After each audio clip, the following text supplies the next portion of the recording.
तो जैसे कि हमने पिछले एपिसोड में देखा था कि लिनी और जाओ एक शॉप पर आए थे। वहां आकर उन्होंने देखा था कि एक शॉपकीपर वहां की एक लड़की से बदतमीजी से बात कर रहा होता है और वहां पर वो उनसे भी बदतमीजी से बात करने लगा था।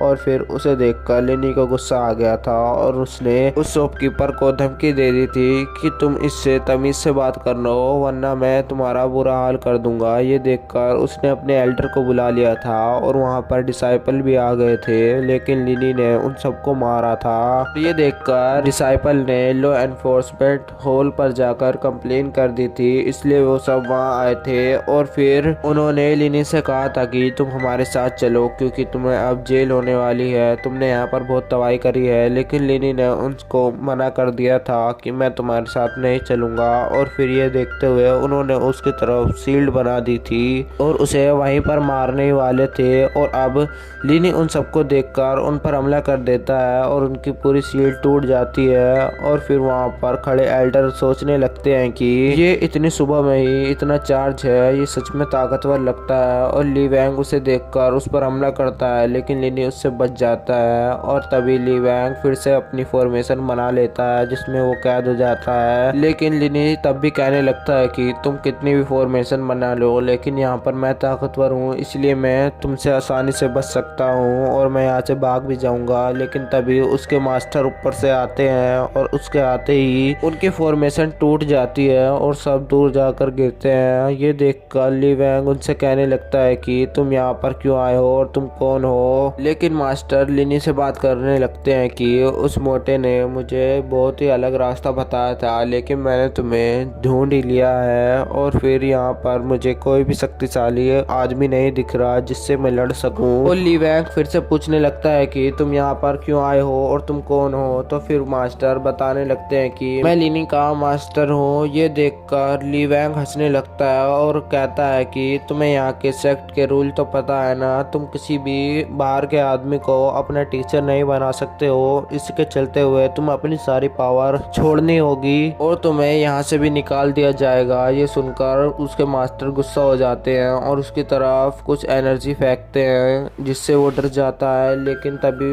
वो एनर्जी एक टोकन बन जाती है और उसे देखकर वो कहने लगता है कि तुम्हें यहाँ की एल्डर की उपाधि मिल गई है इतनी जल्दी। और फिर पीछे से उस फार्मेसी का एल्डर कहने लगता है कि ये उसने चुराई होगी या किसी से छीनी ही होगी। ये सुनकर वो हंसने लगते हैं और कहते हैं कि मैं किसी को नहीं बताऊंगा कि ये मैंने किससे लिया है और कैसे मिला है, ये मुझे मेरे पास इतना टाइम नहीं है। ये देखकर वो सब आदमी उनकी तरफ एक फॉर्मेशन बनाने लगते हैं। लेकिन तभी लिनी के पुराने मास्टर आते हैं। उन्हें देखकर ली वैंग उनसे कहने लगता है कि इसमें सारी लिनी की गलती है क्योंकि इसने यहाँ के बहुत से डिसाइपल को मारा है और यहाँ पर तोड़फोड़ भी करी है। और यहाँ पर ये इस आदमी को लेकर आया है जिसे ये अपना मास्टर कह रहा है। फिर वो मास्टर कहने लगते हैं कि तुम लिनी के नए मास्टर को जानते भी हो कि ये कितने बड़े योद्धा हैं और इनका ओहदा कितना बड़ा है। लेकिन वहाँ पर उस फार्मेसी के मास्टर कहने लगते हैं कि ओहदा यहाँ पर मायने नहीं देता क्योंकि इसने यहाँ पर तोड़फोड़ मचाई है। ये देखकर एक और एल्डर वहाँ पर आते हैं और वो कहने लगते हैं कि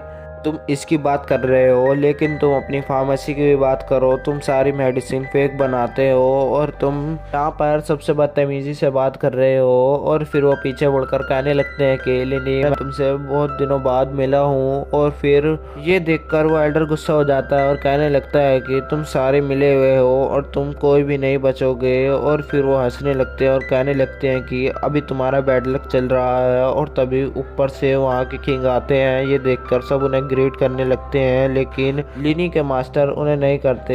लेकिन वो किंग उन पर ध्यान नहीं देते और फिर वो फार्मेसी के एल्डर से कहने लगते हैं कि तुम्हारी गलती बहुत है, तुम्हारी वजह से यहाँ के 10 डिसाइपल मरे हैं और तुमने सारी मेडिसिन बेकार बनाई है, इसकी वजह से तुम्हें मृत्युदंड मिल जाएगा। और फिर ये देखकर वो अपने घुटने पर आ जाता है और कहता है कि मैं आज ट्रेनिंग करूंगा और इस सेक्ट को भी इम्प्रूव करने की कोशिश करूंगा। और फिर वो उससे अपनी लाइफ की भीख मांगने लगता है और फिर वो उसे छोड़ देते हैं और वो कहते हैं कि तुम्हें यहाँ पर हार्ड वर्क करना पड़ेगा। और फिर वो ली वैंग से भी कहने लगते हैं कि तुम्हें इसके साथ मिलना पड़ेगा वरना तुम भी अपनी जान से जा सकते हो। और ये देखकर वो भी अपने घुटने पर आ जाता है और उसके हाथ कांपने लगते हैं। और फिर वहाँ के किंग अपनी शक्तियों की मदद से उन टूटी जगह में से एक हर्ब निकालते हैं जिसे वो लिनी को दे देते हैं और कहते हैं कि तुम्हें यही चाहिए ना। और फिर वो वहाँ से चले जाते हैं और फिर सब वहाँ से चले जाते हैं, लेकिन लिनी और उसके मास्टर वहीं रहते हैं। लिनी उनके पास जाता है लेकिन उसके मास्टर उससे कहने लगते हैं कि मैं अपना खाना तुम्हें नहीं दूंगा। और फिर वहाँ पर लिनी कहने लगता है कि मैं खाना मांगने नहीं आया हूँ, बस मैं ऐसे ही आया था। और फिर वो कहने लगता है कि तुम बस खाना खाना जानते हो, तुम भूल गए हो कि तुम मेरे मास्टर हो। और फिर वो कहने लगते हैं कि मास्टर होने के नाते ही मैं यहाँ पर आया हूँ क्योंकि मैंने तुम्हारी वजह से अपना खाना छोड़ दिया है। जैसे ही जाओ ने मुझे बताया था कि तुम मुसीबत में हो, उसी तरह मैं यहाँ पर तुम्हें रेस्क्यू करने आ गया हूँ। और फिर वो वहाँ से जाने लगते हैं तो लिनी भी उनके पीछे जाने लगता है और फिर वो वापस अपने घर आ जाते हैं। और वहाँ पर लिनी मेडिटेट करने बैठ जाता है और वहाँ पर वो ध्यान लगा रहा होता है और तभी वो किसी और ही जगह पर आ गया है। और वहाँ पर लिनी चिल्लाने लगता है कि मेरी पिल कहाँ है। और फिर वहाँ पर पोनी आता है, वो उसे उसकी पिल दिखाता है और कहने लगता है कि तुम इसके बारे में जानते ही होगे कि तुम कितना भी पेन अपना मिटा सकते हो इसकी वजह से। और फिर ये कहकर वो खुश होने लगता है और कहता है कि सच बताओ। और फिर वहीं पर एपिसोड खत्म हो जाता है।